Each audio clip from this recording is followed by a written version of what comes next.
Olá, estamos iniciando mais um Viva Bem Multimídia. O nosso foco está em histórias que a vida conta. Vamos aprender com pessoas que vão estar aqui conosco, contando seu estilo de vida, alguma experiência que passaram, uma maneira diferente de dizer que é possível sim viver bem. Vamos ao episódio de hoje.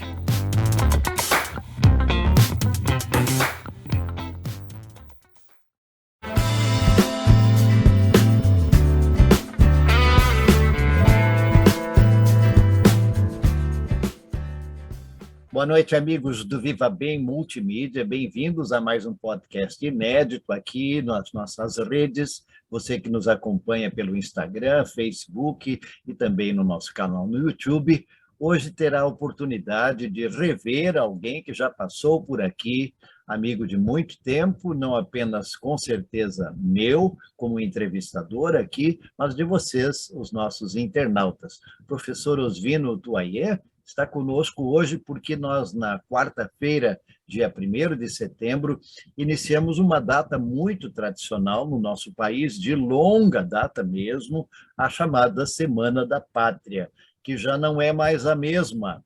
Verdade, professor Osvino? Boa noite, seu abraço para os nossos internautas, por favor, e obrigado por aceitar o nosso convite. Olá, Heitor. Olá, ouvintes. De todas as geografias, a gente pode dizer hoje em dia. Sim, sim. Eu estou muito feliz e emocionado até pela retomada de assuntos tão presentes na vida da gente, e especialmente o tema da Semana da Pátria, que me é particularmente muito caro. Eu sempre vivi intensamente, desde o meu curso de primário, lá no interior de Santa Cruz do Sul, onde a gente dedicava assim, muita atenção, sob a liderança do professor, para a questão cívica.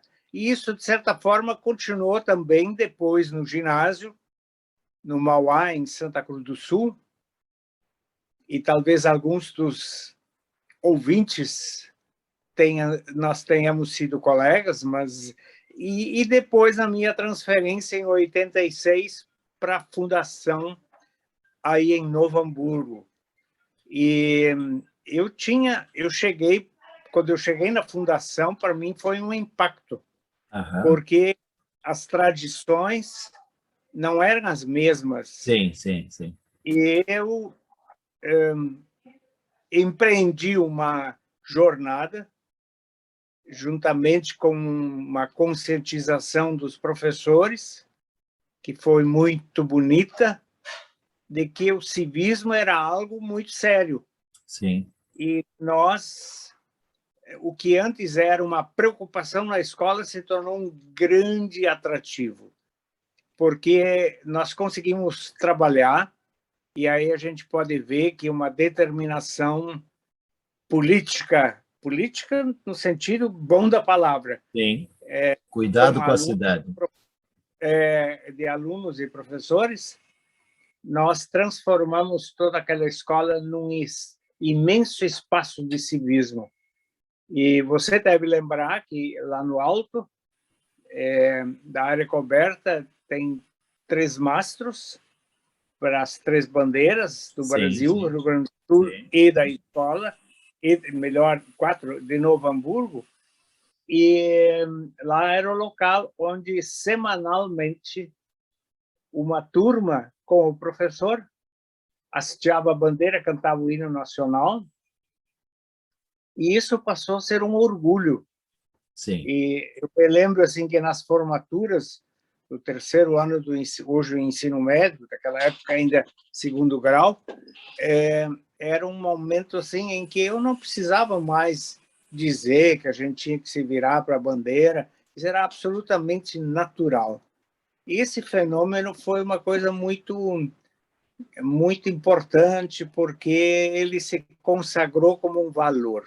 Eu acho que toda a questão do civismo, ele tem que se traduzir num valor, quer dizer, que a gente respeita porque tem respeito, Sim. porque ama, né? E eu acho que hoje em dia, em parte, essa questão ficou um pouco comprometida pelo envolvimento político-partidário e, enfim, aí a bandeira, as cores da bandeira estão engajadas numa posição política de determinado partido e, enfim, acho que perdeu a graça. Eu não estou pregando em ressuscitar aquele civismo de fitinha amarela na Semana da Pátria, mas por que não?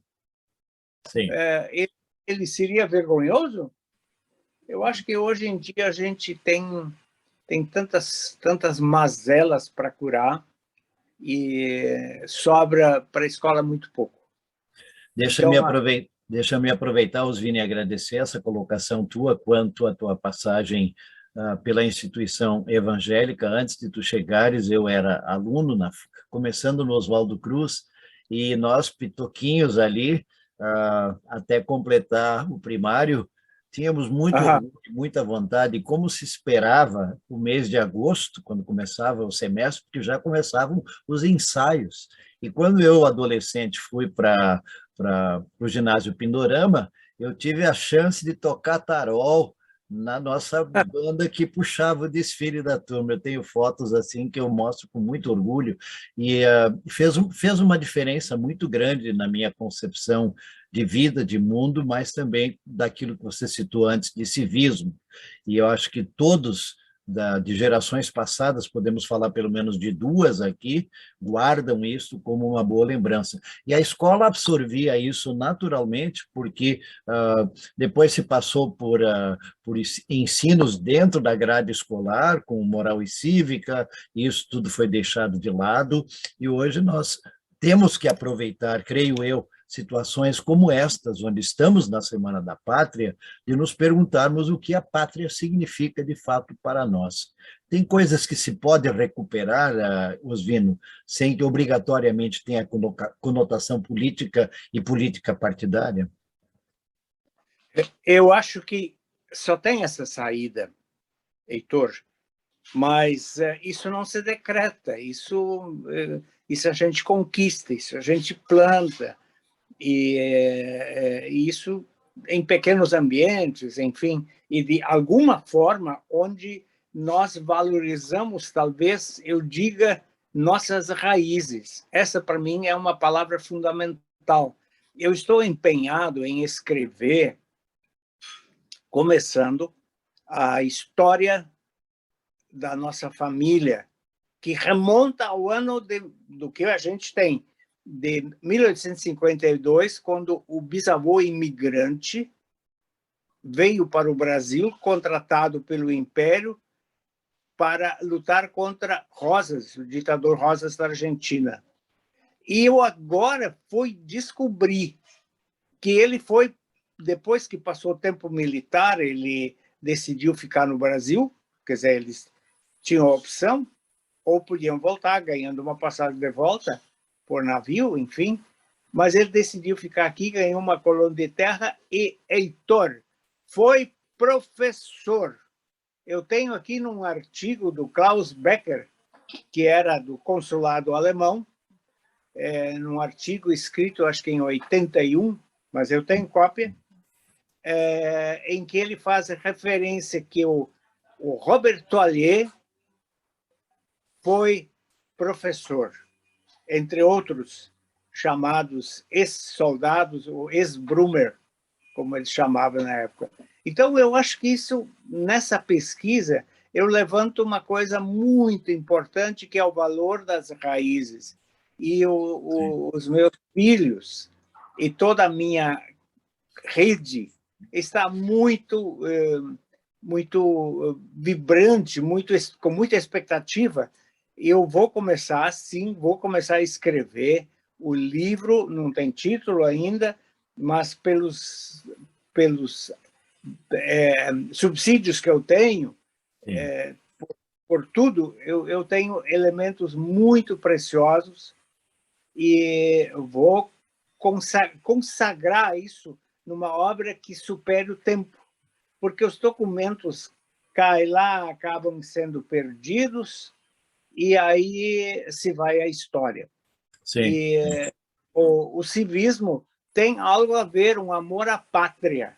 Ora, esse amor à pátria que, como criança, a gente, enfim, se perfilava diante, e mesmo jovem, como se perfilava diante da bandeira, Sim. isso não tem engajamento político a favor ou contra.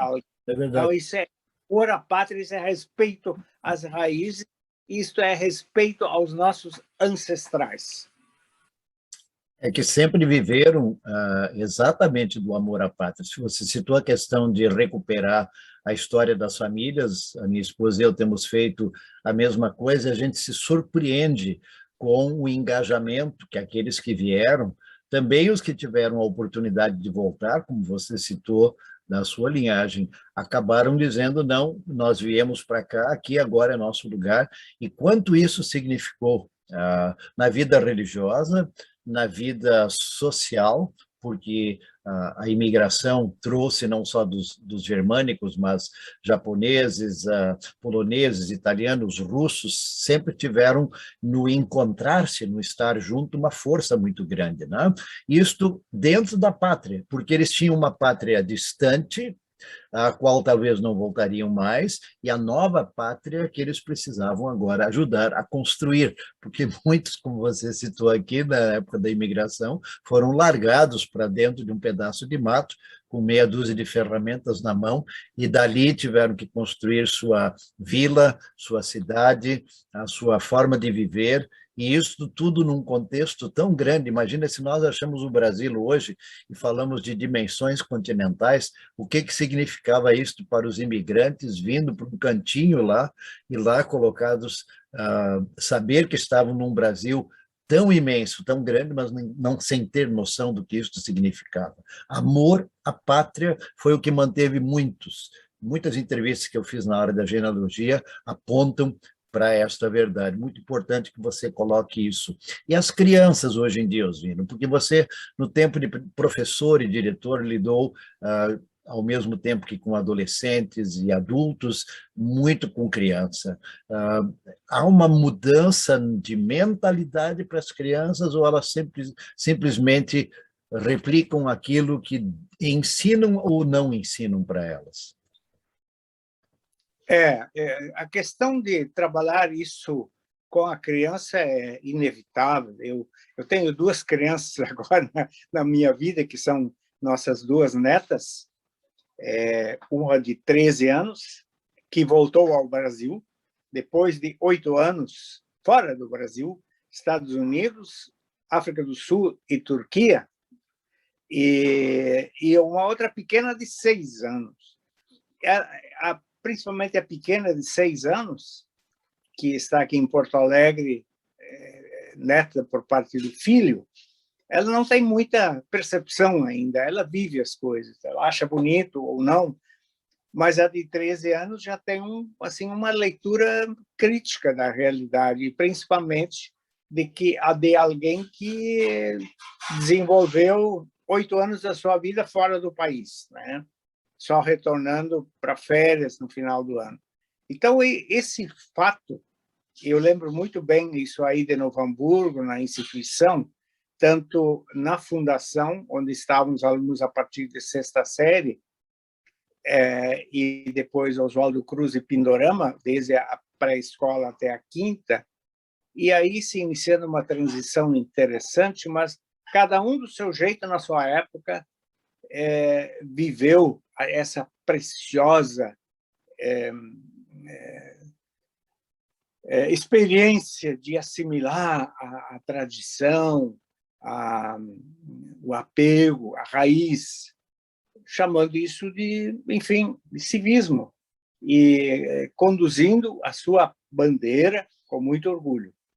Isso acho que é um elemento de que a gente cuidou muito, a questão exatamente do respeito à sacralidade da bandeira, do hino nacional, a postura, e não se poderia, evidentemente, pensar em ficar com boné, um jeito desleixado. Não era uma questão de estar no prumo militar. Eu fui soldado, eu servi exatamente em 64, 13 meses, cavoquei trincheira na Ponte do Jacuí, enfim, e vivi elementos muito, muito interessantes. Sim. E hoje fazem parte da minha experiência pessoal. Eu fui, não por me promover, mas eu fui condecorado pela Presidência da República. Na época, tem um diploma assinado pelo Presidente da República como praça mais distinta, quer dizer, melhor soldado incorporado na unidade do 8º Regimento de Infantaria, na época, de Santa Cruz do Sul. E isso são elementos que ficam, ninguém me ouviu falar disso. Sim. Mas acho que são elementos que são legados. Eu gosto muito dessa palavra, são um legado. Sim. Que a gente deixa para as futuras gerações e que a gente, olhando para trás, eu vejo meu bisavô, que aqui chegou em 1852, em 53, depois, quando terminou o serviço militar, ele decide ficar aqui. Ele está enterrado, ainda estivemos recentemente no túmulo dele, com um encontro da família lá no interior de Santa Cruz do Sul, e depositamos flores no túmulo, enfim, e desde aquela época até hoje nós reverenciamos a memória dele, pelo legado que ele deixou, enfim. E acho que é um compromisso. Essa é uma forma, para mim, sagrada das gerações, de reverenciar a memória dos antepassados e procurando se informar, destacar elementos, passar isso para as gerações. Você coloca duas coisas importantes que estão diretamente ligadas à compreensão de pátria e de civismo. O amor à família, e isso significa não jogar fora a nossa história. Eu acho que cada pessoa tem elementos na caminhada da família, por exemplo, que a pessoa não gosta de lembrar. Talvez teve situações complicadas, o relacionamento familiar com os pais não foi bom, o jovem era considerado rebelde, ou foi de fato, mas a família acabou sendo o esteio, de fato, de tudo isto. E outra, essa questão que você diz da reverência, de lembrar. Então, aquilo que fez parte da sua infância, da minha, de jovens até poucos anos atrás também, de levantar em sala de aula quando o professor entrava, ou a diretora quando vinha para trazer um aviso, um recado, tudo isso tinha uma dinâmica que visava mostrar não uma hierarquia, mas de que há valores que precisam ser respeitados. Eu, pessoalmente, creio que a perda desses valores criou, de um certo modo, uma geração intermediária que nós temos hoje, que, de fato, não consegue entender o que é respeitar alguém que esteja num outro nível, vamos usar no bom sentido, que são os pais, os avós, uma pessoa mais velha, seja que for, o patrão no local de trabalho, o meu chefe de seção, onde for, parece que sempre tem que haver um nozinho para ser contra, tudo tem que ser tudo reto, liso, igual, e de fato não é assim. O civismo não nos anula se nós estamos, vamos usar entre aspas, numa outra categoria, seja ela em termos de empresa, seja ela em termos de escola, ou dentro de uma própria sociedade. As sociedades têm lá o seu presidente, seu tesoureiro, secretário, tem o conselho, tem gente que, vamos usar de novo aqui, apita mais, outros apitam menos, mas todos querem o bem comum. e isso é algo característico do civismo e do patriotismo.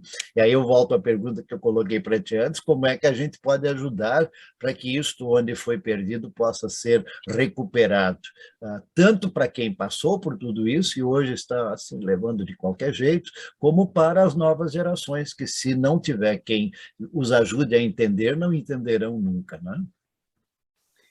Heitor, enquanto você falava, o meu pensamento correu longe. Eu fui para 89, quando eu recebi uma bolsa para a Alemanha de 2 meses. Eu saí, aqui foi no auge da efervescência política, enfim, retomada de eleições, enfim, e eu pensei assim, pô, mas eu vou viver assim o esplendor da liberdade, né? Eu cheguei na Alemanha, claro, muita opção, enfim, mas de repente eu estou na plataforma do trem e para embarcar eu nossa, não tem cobrador, não tem alguém que um local, tem só uma máquina onde a gente compra passagem, enfim, e embarca, vai embora. E desembarca e pronto. Aí, quando eu cheguei no meu hospedeiro, eu disse para ele, como é que pode? Eu embarco, desembarco, eu compro meu bilhete, era 2 marcos na época, da passagem urbana, enfim, e ninguém me pede. Não tem muita gente que anda assim, sem pagar. Aí ele me deu a primeira grande lição de cidadania. Ele senta aqui, vou te explicar. Se a gente anda sem pagar, alguém paga. Nós estamos, na verdade, penalizando nossa pátria, nosso país.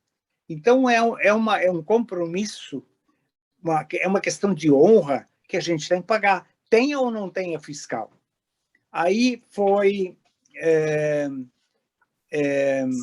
no penúltimo dia, nós passamos lá 2 meses. Passamos, eu falo, a dona Silvana estava comigo, minha esposa. E aí embarcou, de repente, no penúltimo dia, como sempre, eu comprei a passagem, aí entrou um fiscal e começou a verificar, aí ele, do meu lado estava alguém, onde eu embarquei, o automático não funcionava. Uhum. Aí o fiscal disse, então vamos até lá e verificar. Agora, fica bem claro, se isso não for verdade, você paga multa de 40 marcos a primeira vez. A segunda vez vai preso, vai para a delegacia. Cara, aí eu senti o que é efetivamente um compromisso com valores. Verdade. Como se constrói uma sociedade de compromisso, né? Então, eu não posso andar sem pagar. Mesmo que eu não esteja ali um fiscal, mas o que me faz pagar é meu compromisso de honra com a verdade, a cidadania. Eu estou situando esse exemplo e um colega, um ex-colega meu, que foi para lá, e, enfim, ele não sabia disso, foi antes de mim e tal, e ele entrou um fiscal, ele não tinha, ele foi multado com 40 marcos. Então, essa linha do Estado, assim, claro, do compromisso, ele é um compromisso, a democracia é coisa muito séria. Então, não é tirar vantagem, é descolar um benefício onde, na verdade, outro vai pagar. Então, é muito sério. Eu acho que é um compromisso que a gente tem do jeito, senão, isso aqui, mesmo para os filhos, isso não dá para fazer. E isso é um elemento de posição de educação professoral. De fato, Osino, na vida em sociedade não existe o grátis, né? A gente vive hoje uma realidade que você tem 3 meses grátis, quer dizer, você não vai ter 3 meses grátis, porque nos outros 9, para completar os 12, aquele valor vai estar diluído. Acho que ninguém mais é tão inocente a ponto de pensar que você vai ter um serviço de qualidade gratuito, né? E a gente É, acostumou-se com isso, né? Para ter vantagem, então, não, mas eu vou ganhar 3 meses grátis, os primeiros 30 dias vai ter 60% de desconto, quer dizer, não existe, uma empresa tem um custo, ela vai diluir de uma forma ou outra e vai fazer. E aí a questão da impunidade, que é uma palavra que muitos não gostam, ela é extremamente importante, porque se você não pune, quer dizer, se você deixa a pessoa impune, seja ela no nível superior, né? Ela vai simplesmente ser um mau exemplo e continuar lesando a pátria como um todo, mas se ela acontece com o cidadão comum, naquelas coisas pequenas, e que para, digamos, no contexto europeu da época que você está contando também, era uma situação pequena comparado com todos os grandes problemas que a Europa e a Alemanha passou, a gente acaba, de um certo modo, simplesmente dividindo a conta com quem não tem nada a ver. A mesma coisa, vamos pegar um caso bem do dia a dia, a energia elétrica. Todo gato que alguém faz, todo o loteamento, todo o espaço físico ilegal que alguém ocupa, e puxa gato para energia elétrica, puxa não sei o que de água para lá, e, obviamente esse valor vai ser rachado e quem vai acabar pagando é quem não está usando aquela luz, é quem não está usando aquela água. E assim é coleta de lixo, assim é calçamento, assim é outras coisas. Então, eu acho que isso faz parte do civismo, voltar a apontar para certos valores sem os quais uma comunidade, seja uma cidade pequena, seja uma cidade média, seja uma capital, como é o seu caso, morando em Porto Alegre, não sobrevive, porque alguém tem que pagar a conta. Essa é a verdade. Bem colocado, Osvino.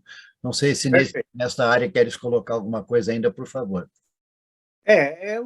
Bem resgatando o que você falou, a questão do compromisso com honrar os compromissos, quer dizer, em alemão se dizia assim, das gibt's doch nicht, quer dizer, isso não existe, né? Assim como me chocou muito na Alemanha, chegando numa sinaleira como pedestre, ela estava vermelha, então todo mundo parado, carros, bicicletas, pedestres, enfim. E aí eu me lembro em Frankfurt, bem no início, aí de repente alguém atravessou. Aí um cidadão ali chamou aquele cara e deu uma descompostura e, e acho que ele não esqueceu mais. Mas é uma questão de honrar o compromisso, a verdade acima de tudo, e seja mesmo em situações desfavoráveis, eu honro o meu país, eu honro a minha bandeira, eu honro a minha o legado. Eu não vou envergonhar meus pais. Quer dizer, essa é uma questão muito séria. Eu acho que muito por parte e ela precisa ser, acho que retomada em alguns aspectos. E o professor e diretor, diretora tem tudo a ver com isso. Eles são os baluartes. Se Sim. eles faltarem, Heitor acabou. Aí entregamos os pontos. E neste ponto, você hoje já está há muitos anos atuando também no Cinep, Rio Grande do Sul, mas ali você, inclusive, tem a oportunidade de sentir um pouco as diferenças. Você citou a diferença que você sentiu quando veio lá da região de Santa Cruz ou de outras áreas onde você estava para Novo Hamburgo, e eu imagino que o Cinep, dentro da grandeza que é também geograficamente o Rio Grande do Sul, ele tem essas nuances onde cada aspecto é diferente. O tradicionalismo é diferente de cidade para cidade. Não se usa Sim, lenço, chapéu, bombacha na semana, estamos em setembro aí, né, na semana farroupilha, igual em tudo que é lugar. né?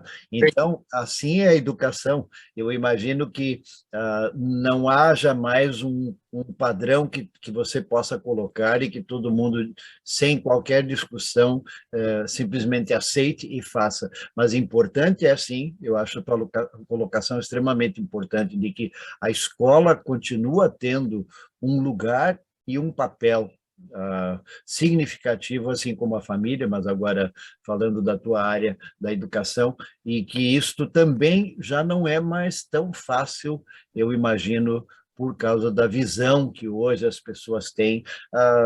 Vamos dizer, nós somos o tempo que se chamava professora de tia, a diretora simplesmente de senhora, se a gente não lembrava o nome, todo mundo aceitava isto bem, a gente aceitava bem, mas qual é a professora que hoje em dia quer ser chamada de tia, qualquer coisa desse tipo, né? Quer dizer, é como se fosse um desmerecimento, e a criança vê isso com tanta alegria, porque alguém está participando da sua educação. Isso também é uma, eu diria assim, quase que uma incompreensão da parte da classe educacional, talvez, não me levem a mal os educadores aqui, de lembrarem que eles são, sim, uma continuidade do ambiente, do convívio familiar. E como é que isso é lidado na área da liderança hoje, pensando na sua função como vice-presidente do Cinep, para diretores e professores, Oswino? É fácil trabalhar essa questão? É, Heitor, muito bem levantado, você traz uma questão que, quer queira ou quer não, está presente. O líder é sempre um líder para uma travessia. E o mundo, a comunidade, a sociedade olha para o que ele vai dizer ou vai pensar. Enfim, eu lembro, e você também o conhece, até porque nós o ouvimos lá em Novo Hamburgo, em palestras memoráveis do Simpósio de Educação Infantil, que durante 18 anos, um legado do saudoso professor Ernest Sarlet, Sim, sim, sim. E que eu conduzi por 18 anos. Esteve lá conosco o também saudoso, mas inesquecível Rubem Alves. Sim. E o Rubem Alves é uma pessoa que deixou um legado, eu diria, imperecível. E numa palestra dele, eu anotei a seguinte frase, que está no meus computadores, mas sobre a memória, uma coisa assim incrível. A missão da escola e do professor. Aí nós temos a síntese. A missão, diz Rubem Alves, a missão da escola e do professor é ajudar, olha só, não fazer, ajudar a descobrir a beleza adormecida em cada ser humano e, importante complemento, e abrir as avenidas fundamentais dos sonhos. Olha. Então, deixa eu repetir bem devagar. Vamos lá. A missão da escola e do professor é ajudar a descobrir a beleza adormecida em cada ser humano e abrir as avenidas fundamentais dos sonhos. Com isso, a gente vai vida fora, com isso a gente, enfim, planta as suas árvores, acredita no seu país e vai em frente e comunga isso. A educação, sobretudo, é comunhão. Comunga isso com seus alunos, independente da idade, e constrói este sonho chamado Brasil. Oswino, nós estamos devagarinho chegando ao final do programa. Eu sempre gosto que os entrevistados deixem um desafio dentro da sua área, dentro da temática que estamos falando, e já que nós hoje estamos, vamos dizer assim, bem no meio da Semana da Pátria, e devido à pandemia e outras coisas, muitas atividades não vão acontecer de novo, né? Que a gente estava acostumado, mas onde está um desafio que você pode deixar dentro desta área de patriotismo, civismo, quando estamos comemorando a Semana da Pátria de 2021. Lembrando que o ano que vem nós teremos o bicentenário da independência. Vamos ver o que é que este povo brasileiro vai lembrar para celebrar os 200 anos dessa data marcante. Uma palavra final, Rosvírio, por favor. Heitor, eu diria assim, de aquecer, acender a chama do patriotismo, em primeiro lugar, em nossos corações, de vibrar com ele e passar adiante a crença nos mais sagrados valores pessoais, familiares, da comunidade e, sobretudo, da sociedade brasileira. Nós temos uma missão que é indelegável e intransferível, e nós temos que assumi-la no sentido de que nossos netos e bisnetos, enfim, venham um dia poder olhar para nós, para nossa fotografia e dizer: esse aqui eu lembro, ele deixou enfim, um exemplo de vida. É isso. Esperamos que a conversa de hoje tenha sido proveitosa, inspiradora e motivadora, e assim será a cada semana. Estaremos nas sextas-feiras à noite, às 20 horas, e trazendo um podcast inédito. Mas, se você não puder assisti-lo na sexta-feira à noite, não faz mal. Você pode ver e ouvir quando quiser. Basta acessar os nossos canais, o YouTube, nosso Facebook, o nosso Instagram e também o nosso site vivabem.inf.br. Até a próxima semana.